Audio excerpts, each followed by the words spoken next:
Salut à toi, bienvenue dans l'Instant Vertical, le podcast qui pointe vers l'essentiel, qui remet de l'absolu dans ton relatif et qui plonge dans la verticalité de cet instant. Installe-toi confortablement, ouvre grand tes oreilles et laisse-toi inspirer par l'épisode qui va suivre. Si tu aimes l'émission de l'Instant Vertical, si tu aimes ce podcast, je t'invite à venir me soutenir via des dons financiers sur la plateforme Tipeee afin que la qualité et les sujets puissent perdurer. Tu trouveras toutes les infos en description. Si le cœur t'en dit, c'est le bienvenu. En attendant, je te laisse à l'épisode qui va suivre après un court instant de silence.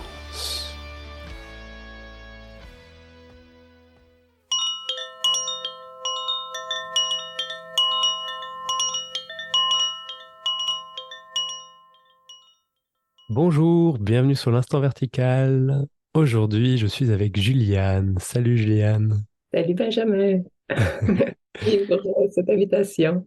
Eh bien, bienvenue à l'Instant Vertical. Aujourd'hui, on va parler ensemble de réhabiliter Dieu. Oh, ouais, un vaste sujet, Tout à fait. un grand projet sans en être un. C'est plus une invitation de la vie que je sens de plus en plus présente. Euh, hum, j'observe ça, mais c'est ce qui apparaissait pour cette rencontre avec toi, de parler de cette notion de Dieu qui a tant divisé les hommes, mais qui a ce si grand pouvoir de pouvoir aussi les unifier. Merci, ça va être passionnant. Pour mettre un peu de contexte, pour te présenter Juliane, tu complètes si nécessaire, mais ce que je peux évoquer, c'est que tu partages depuis pas mal de temps sur notamment le rappel à l'amour que l'on est, que tu proposes des satsangs, que tu fais des vidéos, que tu partages là où on t'invite, là où ça résonne sur le moment. Est-ce que tu accompagnes également? Oui, j'accompagne en individuel. Je suis le mouvement de la vie, l'invitation de la vie, qui, dans tout son humour, m'a amené à partager parce que j'étais vraiment pas prédestinée à ça puisque j'avais une phobie de parler devant deux personnes et plus. Donc, mais lorsqu'on voit ce que l'on est et qu'on n'est pas menacé, alors toutes ces défenses tombent et finalement s'ouvre l'infini des possibilités. On n'a qu'à se laisser porter et cette vie m'a proposé par les circonstances et vraiment les ouvertures à pouvoir partager. C'est comme s'il y avait les choses se sont placées d'une façon telle que j'étais toujours appelée à partager, à témoigner, parce qu'il y a eu comme 3 étapes dans mon parcours pour en arriver où je suis aujourd'hui et à pouvoir vraiment parler de Dieu, mais non seulement en parler, mais le vibrer, puisque j'ai vécu cette fusion absolue dans cet amour infini et de cette rencontre de cet être, parce que c'est vraiment un être.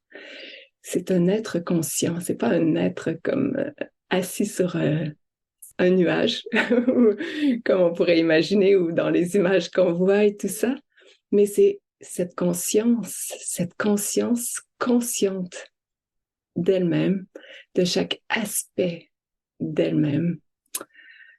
On pourra développer un peu plus sur ça un peu plus tard, mais voilà, pour dire que pour en venir à partager sur ça, il y a eu comme 3 étapes et que j'étais appelée à témoigner de ces aspects de nous-mêmes parce que c'est tout nous.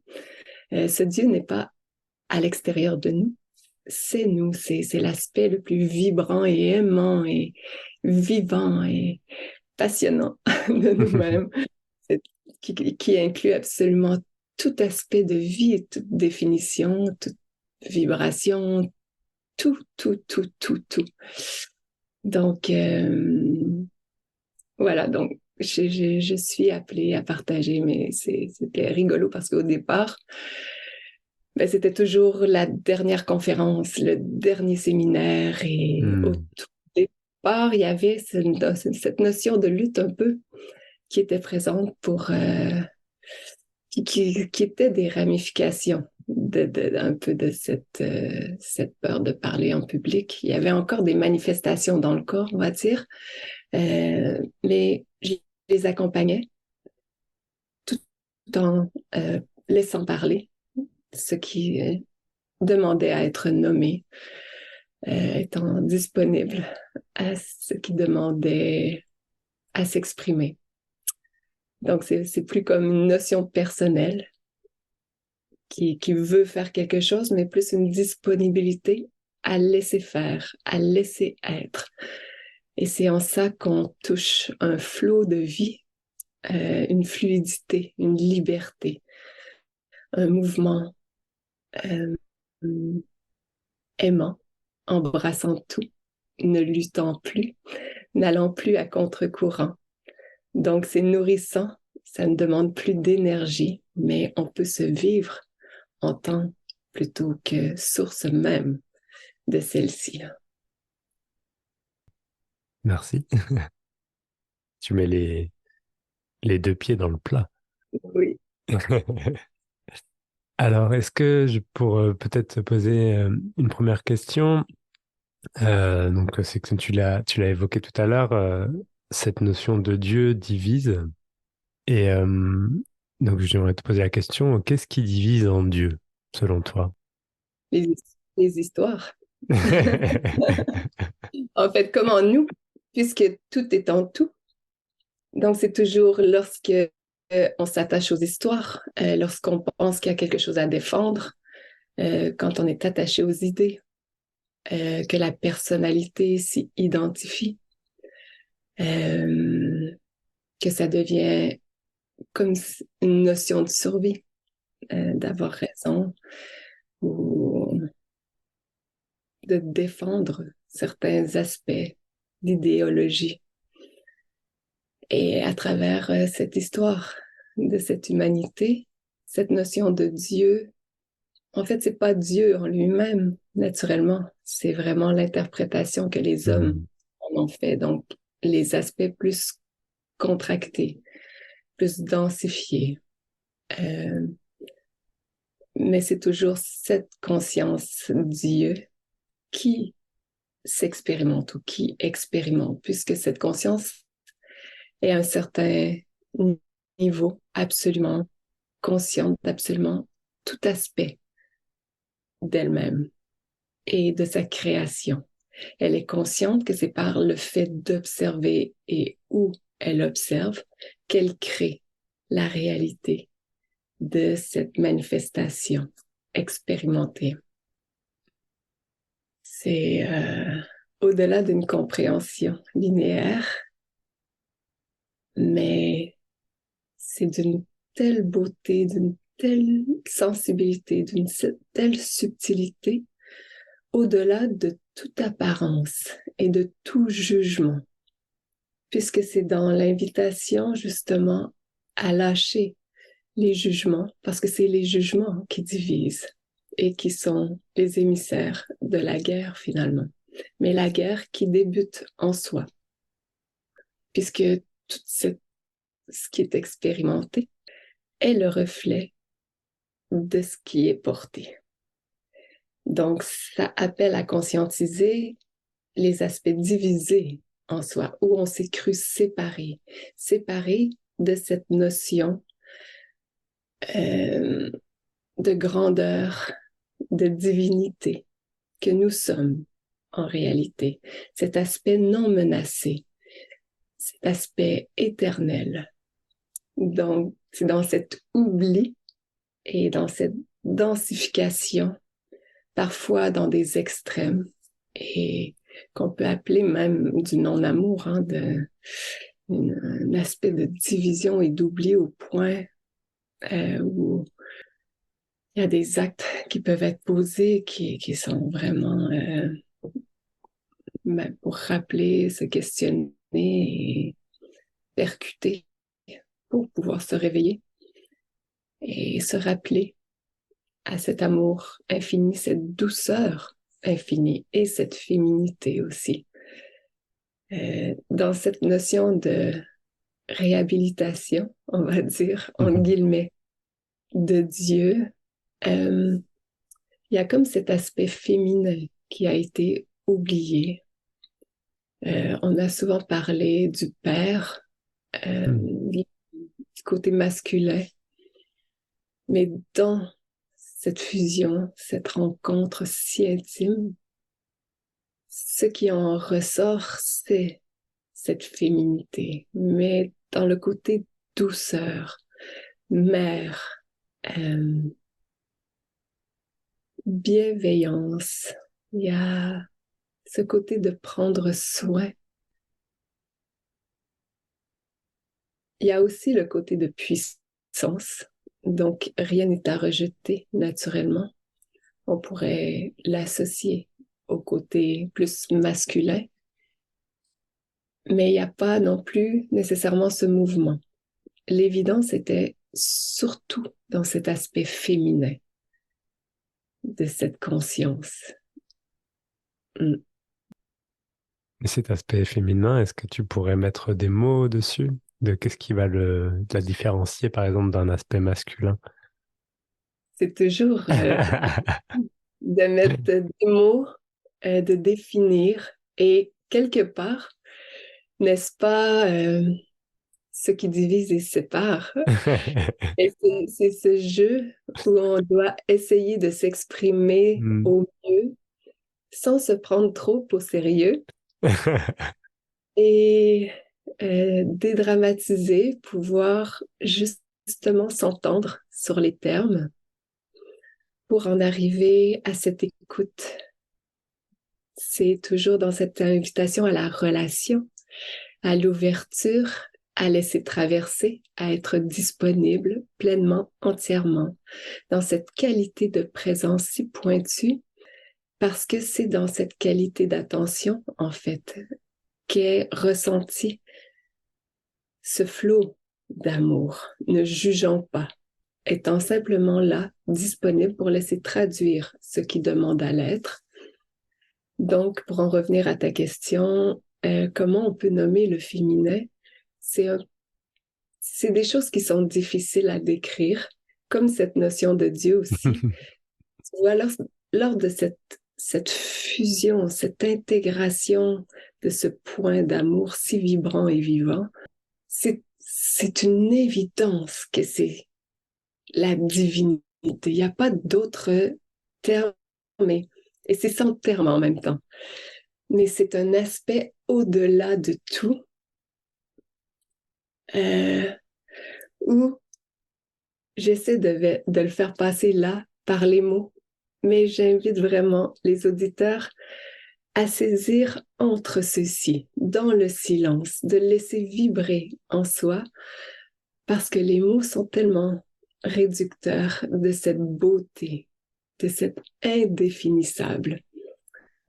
C'est pour ça que j'aime bien être en présence ou en visuel aussi.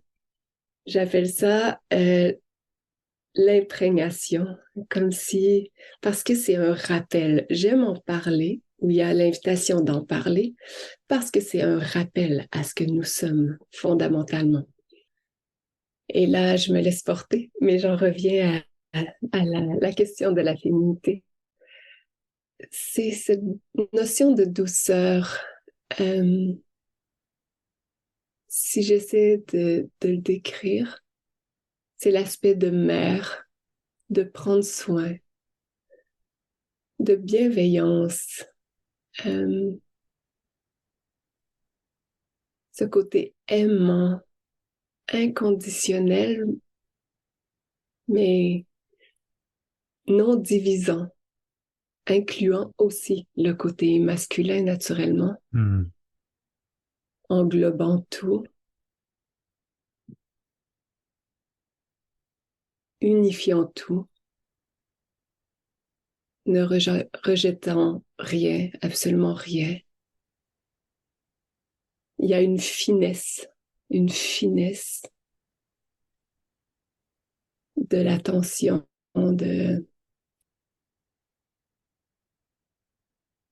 une beauté. Ça vient aussi avec des impressions,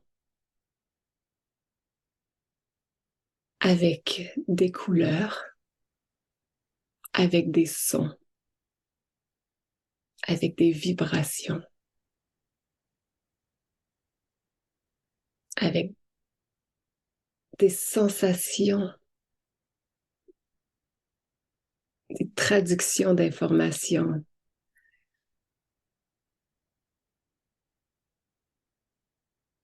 C'est l'extase absolue, on va dire, l'orgasme le plus suprême qui peut exister, pour pouvoir le nommer, puisque tout est en tout. Et peut-être en ça, ça nous appelle à toucher cette notion de sexualité qui est souvent réprimée, condamnée, justement dans l'interprétation des religions, comme quelque chose de mal, alors que tout appelle à cette reconnaissance divine, à cette union, à cette unification. Donc, dans cette sexualité, c'est plutôt une invitation à s'unifier dans les aspects de nous-mêmes, se rencontrer en tant que féminin, masculin, mais pas juste homme-femme, tu vois. C'est dans tout aspect de rencontre qui est toujours cette invitation à se rencontrer soi-même, à s'ouvrir à soi-même, à rencontrer ces aspects en soi qui se sont refermés, qui se sont protégés, ce qui donne la sensation d'accentuer la division, la séparation, et qui demande à être réhabilité en soi.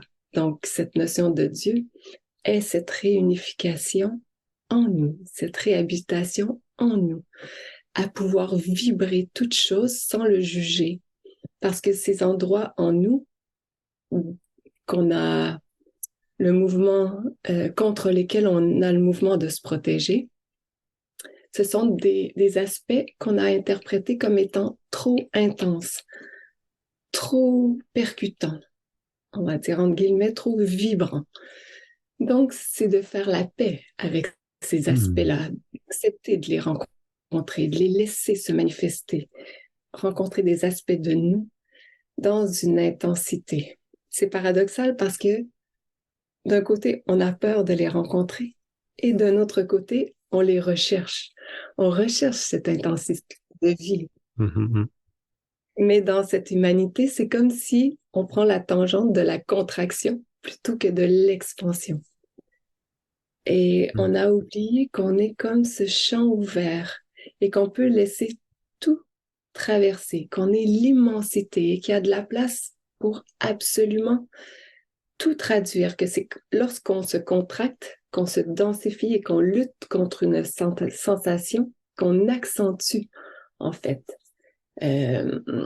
cette résistance et cette sensation d'être à contre-courant et d'être percuté parce qu'on va créer une opposition, on va dire dans l'énergie. Donc, on a la sensation que ça vient frapper contre un barrage qu'on est, en fait, qu'on crée, qu'on bâtit en soi. Et après, on se demande pourquoi on se sent séparé.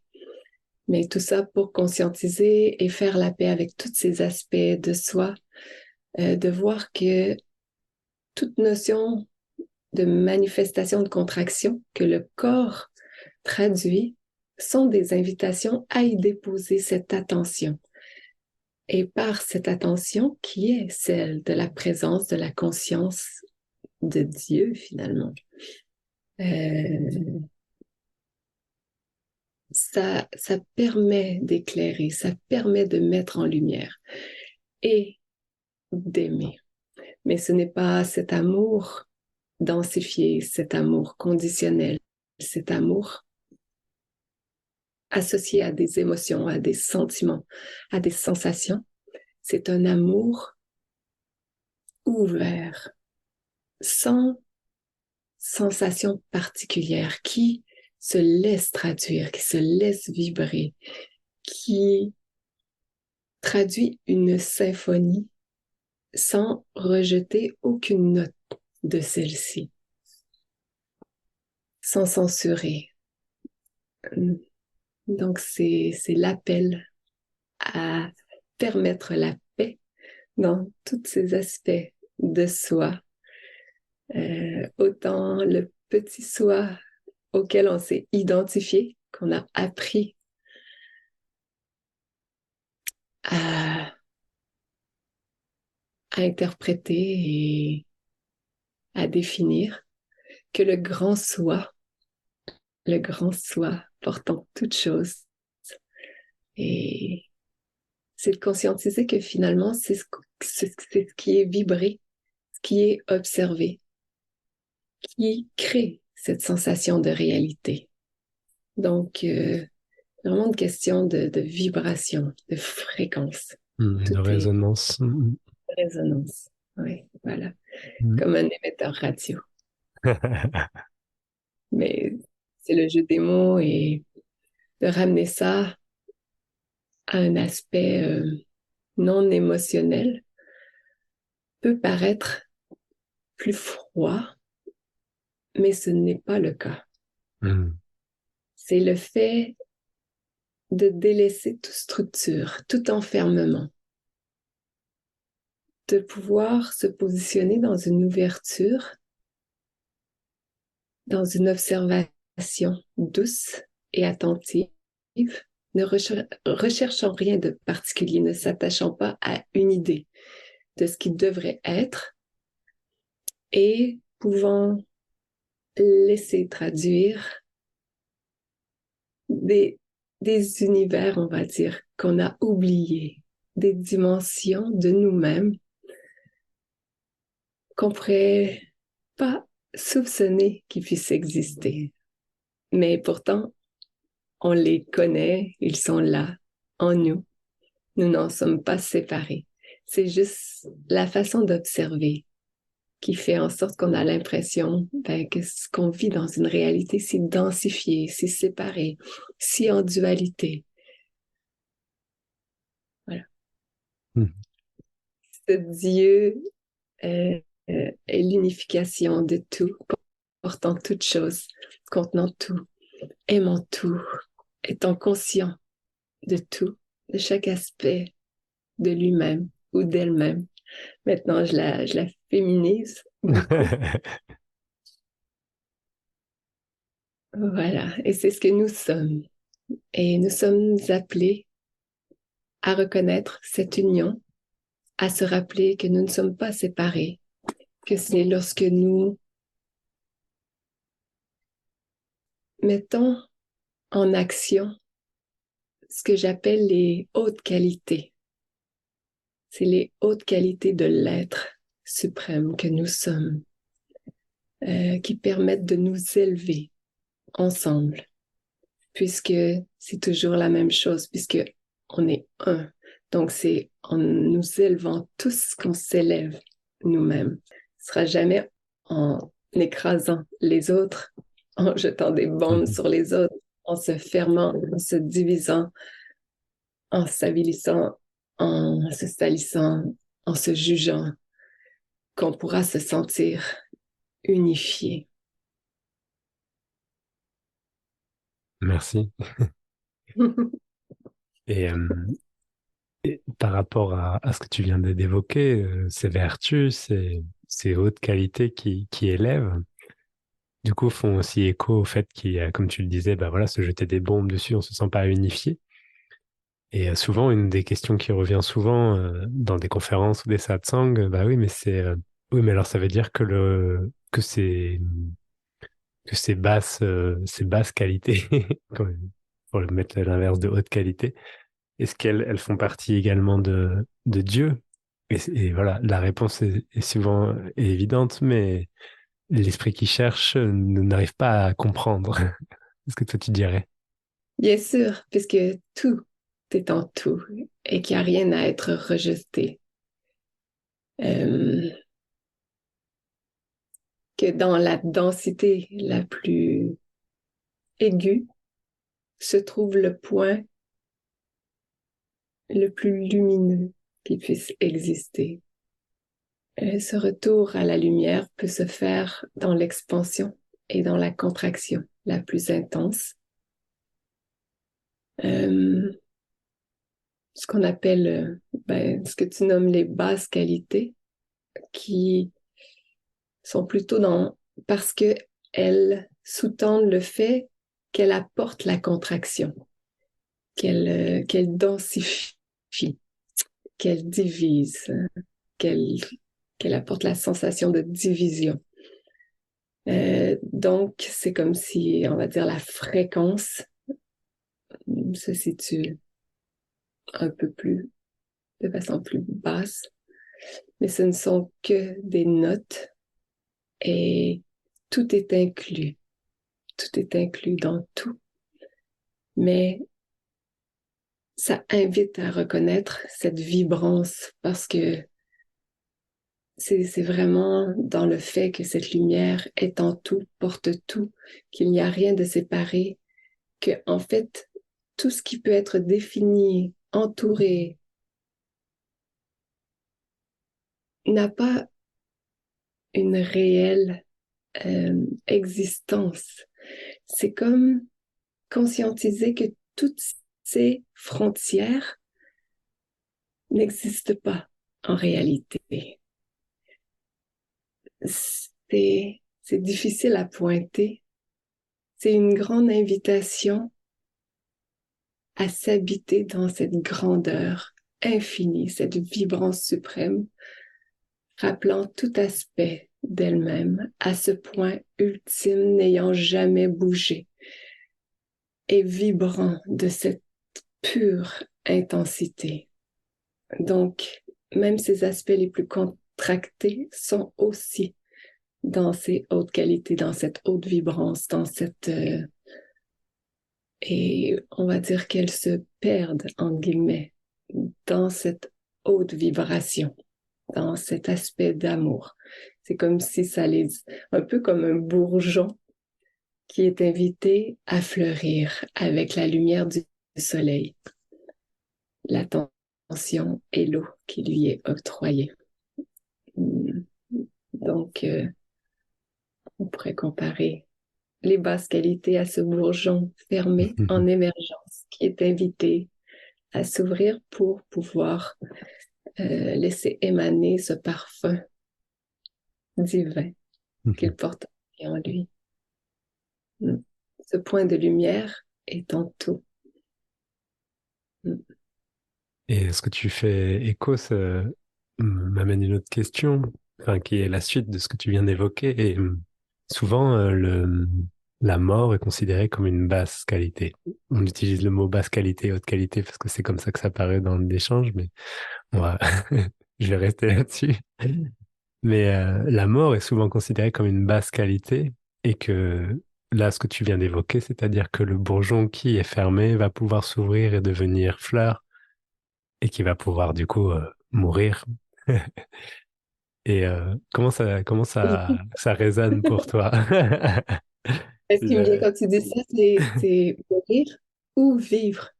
Dans le sens que ce qui est intéressant dans cette expérience de vie, c'est que tout a au moins deux facettes. On peut Hmm. toujours voir une facette et regarder de l'autre côté. Euh, Parce que dans cette notion de mort, pour moi, la mort n'existe pas.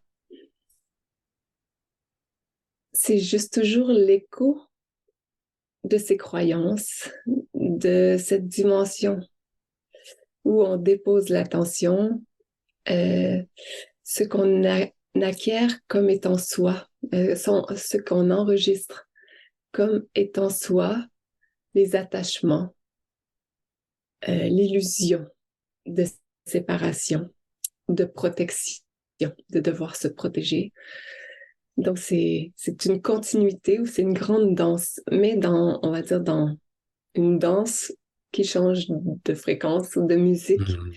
et qui peut s'expérimenter, se retrouver, aller se reposer, entre guillemets, dans d'autres dimensions où on se conscientise dans d'autres subtilités, dans cet aspect qui semble linéaire, mais ce n'est pas comme ça que ça se passe non plus dans l'expérience. Donc, on en parle d'une façon linéaire, mais c'est plutôt un cercle, une boucle. C'est pour ça que souvent je dis, qu'est-ce qui vient avant, l'œuf ou la poule?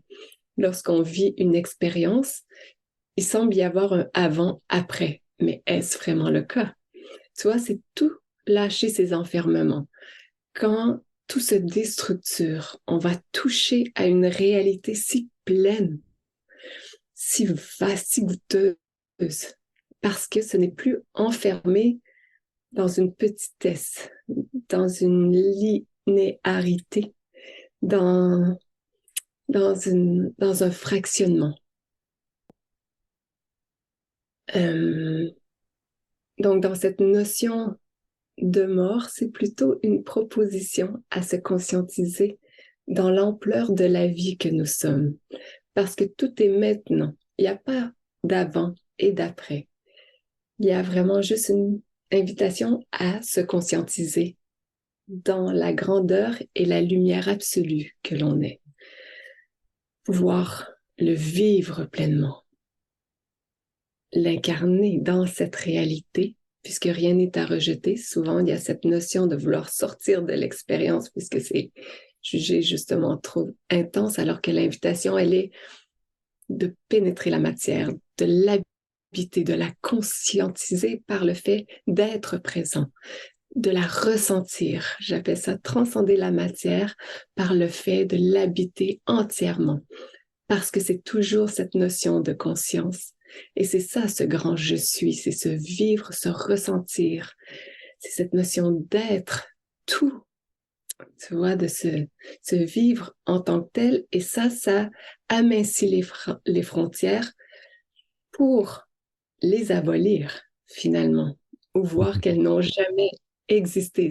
C'est encore violent de dire les abolir, tu vois. On dirait qu'ils sont quelque chose à détruire ou à abolir, alors que c'est pas du tout ça. C'est plutôt dans ce rappel à la douceur, voir que tout se fait, que c'est par le fait d'être présent que tout s'harmonise dans cette grande douceur, dans le fait d'embrasser toute chose, euh, de se vivre, de se révéler dans cet aspect plein et entier. Mm. C'était cette notion que tu évoquais sur la mort, la naissance, la vie, etc. C'était le sujet de ma discussion avec ma compagne à table ce midi. Parce que toi, il est Mm. 8 heures du mat, mais moi, il est 14 heures. Et elle, parce qu'elle est en train d'écrire, elle est artiste illustratrice jeunesse et elle est en train d'écrire un nouveau livre et de dessiner un livre sur la Mm. naissance et enfin, l'accouchement également. Mm. Et on a eu cette réflexion-là et je lui faisais part d'une expérience que j'ai vécue en retraite il n'y a pas longtemps où enfin, je ne compte plus le nombre de fois où ce qui était lien avec le deuil, avec la mort, était une histoire de naissance et que l'histoire d'une naissance était en lien avec la mort.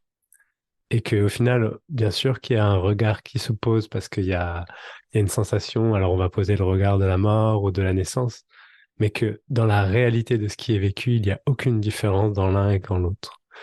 Et ça, c'est perturbant pour le mental parce que c'est pas possible d'imaginer que ce soit la même chose. Mais dans la réalité concrète, Mm. on approche dans les deux espaces. Et je sais que pour une femme qui accouche, eh bien, au moment de la naissance, il n'y a pas plus proche de la mort, souvent dans les expériences. On est dans des endroits très, très subtils, très intenses, et que pour le bébé, c'est la mort de quelque chose, pour la mère aussi, c'est le début de quelque chose. À aucun moment, on ne sait pas par quel bout commencer, par quel bout finir. Et de regarder ça de cet espace-là, c'est vraiment perturbant pour ce qui croit pouvoir caser tout ça. Mais dans la réalité du concret, en aucun cas, il est vraiment possible de pouvoir dire où est-ce que commence l'un, où est-ce que se termine l'autre. Et ça, c'est vibrant. C'est vrai. C'est Mhm. vraiment beau. Comment tu Mhm. l'expliques et comment tu l'apportes. Oui. Et quelque part, est-ce qu'on ne meurt pas toujours à Exact. quelque chose Oui. dans l'instant? Mhm. Et si on regarde l'autre facette de cette médaille, ne naissons-nous pas constamment quelque chose aussi? Si, exactement. Mhm. Et lorsque je t'entendais, lorsque je t'écoutais, ce qui me venait, c'est, n'est-ce pas une merveilleuse histoire d'amour? C'est une histoire d'amour infinie, cette histoire de mort. Parce que pointe sur cette création en permanence. Mhm. On est de cette capacité d'aimer. Ce n'est pas un amour réducteur. Il faudrait inventer un autre mot, peut-être, parce que Ouais, c'est vrai. comme le mot Dieu, ce mot aimer est peut-être galvaudé ou Mhm. associé à beaucoup d'histoires, à beaucoup euh,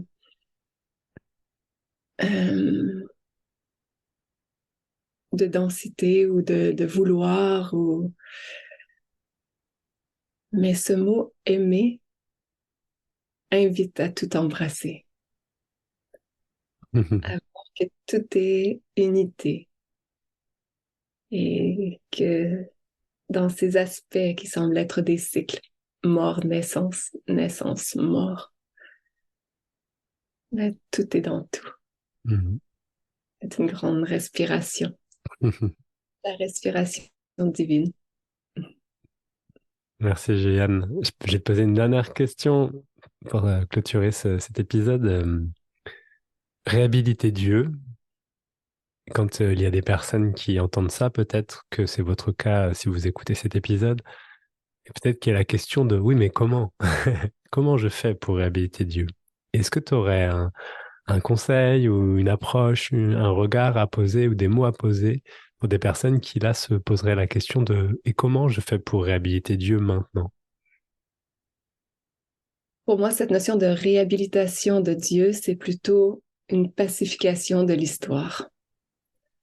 Pacifier les zones, densifier les zones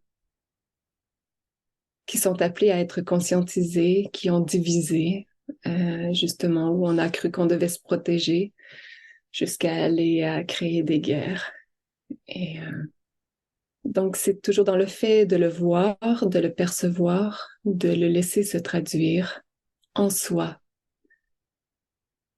Ça part de soi. Il n'y a rien en dehors de soi. Ce Dieu est en soi. Donc, c'est ce retour à l'amour. Pour moi, on est à cette ère de la lumière et de l'amour, ce rappel à l'unité.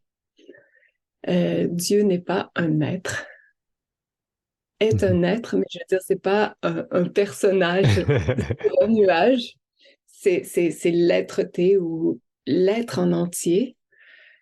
Euh, c'est vraiment toujours ce jeu de conscientisation, simplement, et de pacification en soi. Accepter de s'ouvrir, de laisser ouvrir, de laisser traverser en soi, laisser traduire, sans penser qu'il y a quelque chose à protéger. Et en ça, on peut vibrer cet amour, cette paix, le rappeler à soi, le grand soi. C'est par le fait d'incarner ce qu'on veut voir se propager qu'on peut le répandre, le vivre directement. Donc ça paraît utopique peut-être, illusoire ou dans un aspect d'apprentissage où on nous a appris qu'on était limité, mais c'est une invitation à retrouver cette grandeur non limitée, de l'habiter, de le vivre, de se réapproprier, on va dire, c'est pas une notion de pouvoir, mais toutes ces capacités, réaliser qu'on n'est pas enfermé, qu'on n'est pas limité, qu'on est libre et qu'on est si puissant, si lumineux, si aimant, et que cet amour, on ne peut le goûter qu'en l'offrant. Voilà la grande invitation. Donc, c'est de répandre, c'est de répandre ces saveurs uniques, ces parfums uniques, en fait, qui sont l'expression de toute manifestation, finalement. Merci beaucoup, Juliane. Merci à toi, Benjamin. Merci pour ce moment, cette danse. Ouais, se laisser danser. Merci. C'est cette saveur que tu offres à cette vie. Et si des personnes qui t'écoutent ont envie de te contacter ou de suivre tes actualités, où est-ce qu'elles peuvent venir chercher tes infos? Il y a un site internet qui est just-be-love.com. justbelove.com. justbelove.com. Il y a la page Facebook aussi, Julie-Anne-Just-Be-Love. Il y a un YouTube aussi, où il y a des vidéos. D'ailleurs, ça fait longtemps qu'il n'y en a pas eu, mais c'est toujours à partir de ce non-vouloir, de cette disponibilité, de savoir comment ça va se proposer. Peut-être que ça va venir, on ne sait pas, mais il y a des vidéos qui sont là, il y a des entrevues, il y a des choses, donc pour faire plus ample connaissance. Et il y a des rencontres individuelles qui sont offertes, mais c'est surbooké. Donc, je veux aussi proposer prochainement des Zooms pour justement qu'on puisse se rencontrer, donner l'opportunité de poser des questions. Et dans le fait que nous sommes un, justement, lorsqu'une question est posée, ça va répondre souvent à plusieurs champs d'expression ou à plusieurs personnes, on va dire. Il y a souvent une résonance. Donc, c'est en ça que les mouvements, là, se proposent, se présentent. Il y a des séminaires aussi qui s'en viennent. Voilà, donc on danse ça. Puis, donc sur justbelove.com et ta page Facebook, on trouve toutes les infos si jamais on veut se suivre. Tout à fait. Bon, c'était une très chouette rencontre. Merci, Juliane. Merci, Benjamin. Merci. Merci à tout le monde. Merci de votre écoute. Merci beaucoup de votre écoute. J'espère que vous avez pu apprécier la qualité de cet épisode. Retrouvez dès à présent l'émission L'Instant Vertical sur les réseaux sociaux, Instagram, Facebook et YouTube. Partagez cet épisode. Commentez, faites-moi le maximum de retours, ça fait toujours plaisir. Si vous avez des idées d'émissions, de sujets, n'hésitez absolument pas à m'envoyer un message sur les mêmes réseaux sur lesquels je pourrais vous répondre. Si vous voulez soutenir cette émission, vous pouvez également faire un don financier via la plateforme Tipeee qui va permettre de pouvoir faire tout ce que l'on peut faire lorsqu'on est soutenu financièrement, continuer, donner du temps, mettre de l'argent dans du matériel et faire tout ce qui est cool avec du soutien. Vous avez toutes les infos en description. En attendant, je vous souhaite une belle semaine et je vous invite à savourer pendant quelques instants cette verticalité. Ciao.